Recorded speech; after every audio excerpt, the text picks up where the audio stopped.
Welcome to steno dictation. Dictation 5 second बाद शुरू होगा। स्टार्ट।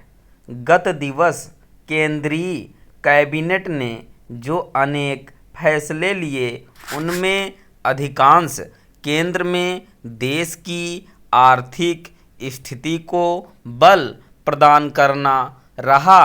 ये फैसले यही अधिक रेखांकित करते हैं कि सरकार यह चाहती है कि आयात घटे और मैन्युफैक्चरिंग बढ़े ताकि निर्यात बढ़े।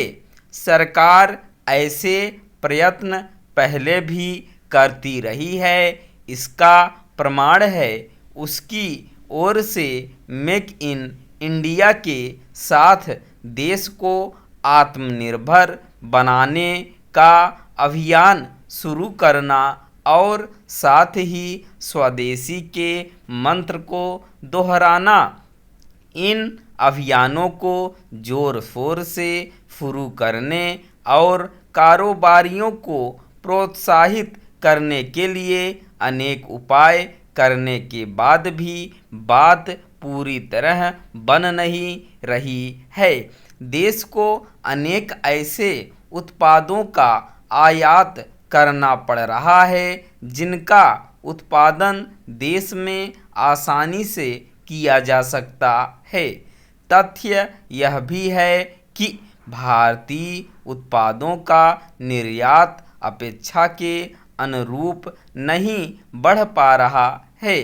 सबसे बड़ी समस्या यह है कि देश के वे कारोबारी भी आयात पर निर्भरता कम करने वाले तौर तरीके अपनाने और विश्व स्तरीय गुणवत्ता वाले उत्पादों का निर्माण करने के लिए आगे नहीं आ रहे हैं, जिनके पास पूंजी और संसाधनों की कमी नहीं। समझना कठिन है कि हमारे बड़े कारोबारी भी शोध एवं नवाचार पर अपेक्षित निवेश करने के लिए तैयार क्यों नहीं हैं। उचित यह होगा कि सरकार इसके कारणों की तह तक जाए, क्योंकि आयात कम करना और निर्यात बढ़ाना तब तक संभव नहीं जब तक हमारे कारोबारी अपने हिस्से की जिम्मेदारी का निर्वहन नहीं करते। भारतीय कारोबारी बहुत कम ऐसे उत्पाद बनाते हैं जिनकी विश्व में मांग, पहचान और प्रतिष्ठा हो।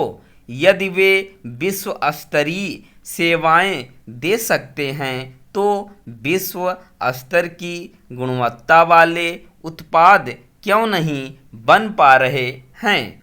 यह ध्यान रखा जाए कि भारतीय उत्पाद विश्व में तभी अपना स्थान बना सकते हैं जब उनकी गुणवत्ता बढ़ेगी। आज यह अपेक्षा नहीं की जानी चाहिए कि समृद्ध होता भारतीय मध्य वर्ग कम गुणवत्ता वाले उत्पाद इस कारण खरीदने के लिए तैयार हो जाएगा क्योंकि वे स्वदेश में निर्मित हैं। जब उन्हें उसी मूल्य पर विदेशी उत्पाद आसानी से उपलब्ध हैं तो फिर वे गुणवत्ता से समझौता क्यों करें।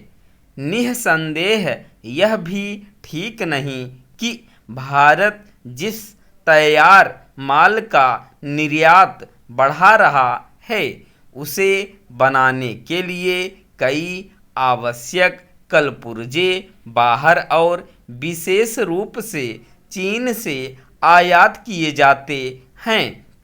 इनमें इलेक्ट्रॉनिक्स वस्तुओं के साथ दवाएं और इंजीनियरिंग सामान भी शामिल है।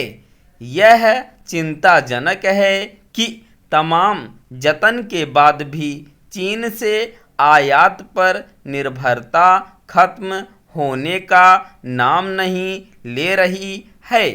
यदि भारत को निर्यात बढ़ाना है तो कपड़ा, रत्न, आभूषण और रसायनों जैसे परंपरागत उत्पादों के साथ साथ इलेक्ट्रॉनिक्स सामग्री के निर्माण पर भी ध्यान देना होगा। स्टॉप।